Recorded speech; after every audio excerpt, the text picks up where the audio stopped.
네, 이번에는 일일 학습 계획, 그러니까 하루하루 그날 공부해야 될 양들을 그날 계획을 세우는 투데이 스터디 플랜에 대한 이야기를 하도록 하겠습니다. 우리 부모님들께서는 이런 걱정들을 많이 하십니다. 우리 아이는요, 머리는 참 좋은데 노력을 안 해요. 이런 얘기를 많이 하세요. 근데요, 누구나 다 노력이 가장 큰 걱정이고 가장 큰 문제입니다. 누구나 다 똑같은 문제예요, 그거는. 근데 노력을 많이 해도 또 문제가 뭐가 있냐면요, 그것이 습관이 되지 않고 반복해서 습관이 되지 않으면은 절대로 성적이 향상되는 것을 기대할 수는 없는 거죠. 이런 이야기 이제 더 이상 안 하셨으면 좋겠어요. 또 하나, 우리가요, 공부 방법을 잘 모르는 것 같아요, 선생님. 공부 방법 좀 알려주세요. 아니에요. 우리 친구들 다 공부 방법 알고 있어요. 공부 방법은 옛날부터 이미 계속 여러 선생님 통해서 뭐 자기가 스스로 익혀서 또는 여러 가지 미디어 매체를 통해서 공부하는 방법에 대한 이야기는 많이 수도 없이 들었어요. 복습을 많이 해야 된다, 반복해야 된다, 에빙하우스 망각곡선이니 뭐니 하면서 계속 반복되는 학습에 대한 부분들을 많이 이야기를 했어요. 그런데 아이들이 모르는 게 아니고요. 다 아는데 안 하는 게요. 안 해서 문제인 거예요.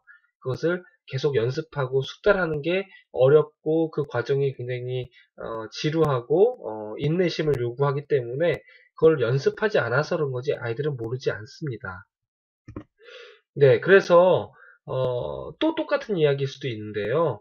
스터디 플랜을 잘 짜야 되는 겁니다. 그날 해야 될 공부의 방법들을, 공부의 내용들을 잘 계획을 세우는 것이 굉장히 중요해요. 이것은 우리 초등학교 때부터 다 했던 거예요. 근데 모르는 게 아니라 안 했기 때문에 그런 거거든요.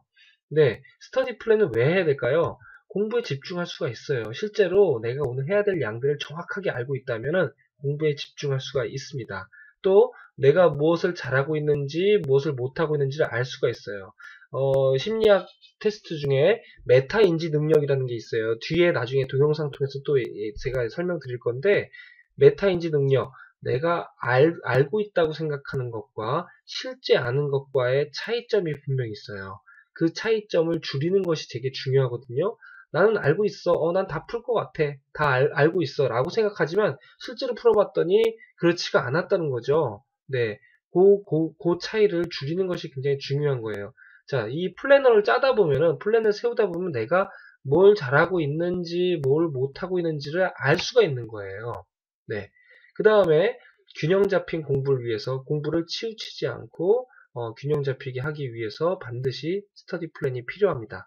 그리고 플랜 자체, 우리 공부를 세우는 것 자체가, 계획을 세우는 것 자체가 그거 자체가 공부가 된다라는 것입니다. 네, 그러면 한번 우리가 직접 일일 계획을 한번 짜보도록 할게요. 이 양식지 있죠? 투데이 스터디 플랜이라고 되어 있는 이 양식지 펼쳐주시고요.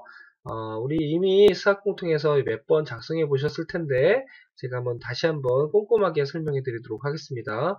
중요한 것은요, 매일매일 공부했던 양들이 잘 시스템화 되어 있는지를 좀 점검하려고 하는 거예요. 먼저 3월 18일 날 월요일 날짜 쓰시고요. 자, 6시 10분부터 6시 40분까지 국어를 공부한다. 뭐 구체적으로 좀 썼죠. 그 다음에 영어를 한다. 뭐 어떻게 몇 쪽 읽고 해석한다. 자, 그 다음에 수학은 문제집 몇 쪽을 푼다. 수학 오답 노트를 작성한다. 자, 이렇게 해서 6시에 공부하기 시작하기 전에 이렇게 그날의 학습 계획들을 구체적으로 좀 작성해 봤습니다. 그리고 다 그날 하루가 일과가 끝났을 때쯤에 가서 체크를 하겠죠. 국어 오늘 완벽하게 했어. X 표시. 두 번째, 영어는 미안한데 80쪽, 20쪽까지 다 못 읽어서 한 두 쪽 못 읽었네. 한 80% 했네. 20% 못했다. 이렇게 표시하시고요. 수학은 다 풀었다. 근데 오답 노트 작성은 시간이 없어서 못해서 내일로 연기했다. 연기했다는 표시입니다. 그 다음에 내일 과목 훑어볼 시간이 조금 모자라서 다는 못하고 한 90% 했다. 이렇게 하면 하루에 학습해야 되는 양들이 다 한 것도 있고 못한 것도 있지만 이렇게 끝난 겁니다. 자, 그 다음에 옆에다가는 과제나 뭐 자기가 해야 될 것들 이렇게 메모로 쓰기도 하고요. 또 자기의 자기가 반성했던 것들을 이렇게 기록할 수도 있습니다. 자, 이제 중요한 거는요. 이게 시스템화가 되기 위해서는 이날 했던 거, 오늘 했던 공부에 대한 것을 다음날 3월 19일 화요일날 어떻게 보완해 가는지가 되게 중요한 거거든요. 자, 여러분들 잘 보세요. 이날 공부를 다 못한 게 뭡니까? 네, 영어 읽고 해석도 못했지만 제일 중요한 거 수학 오답 노트 작성을 내일로 연기했죠. 그러면은 3월 19일날 제일 처음 뭐부터 해야 될까요? 네, 바로 수학 오답 노트부터 해야 되는 거죠. 물론 그날에 우선순위가 또 다를 수도 있어요. 이날 3월 19일날 봤더니 다음날 당장 해야 되는 뭐 시험에 대한 준비가 있어야 된다. 그럼 그게 우선순위가 될 수 있겠죠.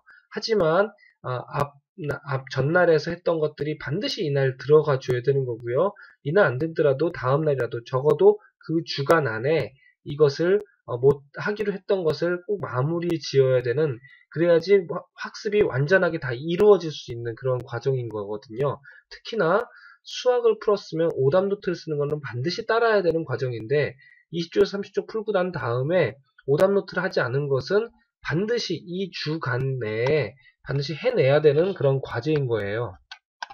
자, 이렇게 하고 그 다음에 못했던 거 영어 20쪽 읽고 해석하는 거 20% 못한 거 좀 마무리했죠. 그렇게 해서 두 개 다 완성했다.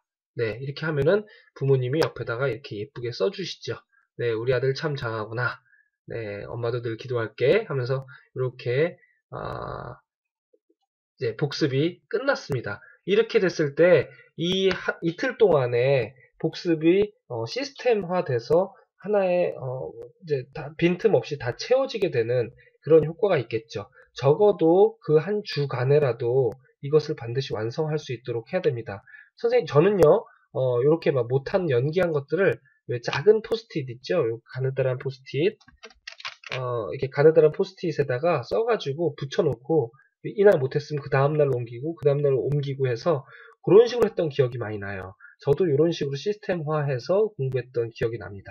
되게 좋은 방법인 것 같습니다.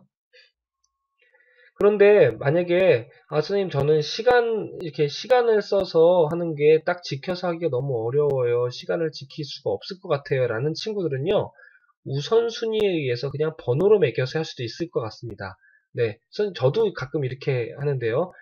하고자 해야 되는 그날의 학습의 양들, 것들을 우선순위별로 1, 2, 3, 4, 5, 시간은 적지 않고요. 이렇게 놓고선 1번 완성, 2번 완성, 이렇게만 표현해도 나쁘지 않을 것 같습니다. 아직은 중학교 시절에 이렇게 시간을 정확하게 분배하는 훈련이 되지 않았을 때는 일의 우선순위의 투두 리스트 개념 정도로 이렇게 해서 체크해 나가는 식으로 해도 될 것 같습니다.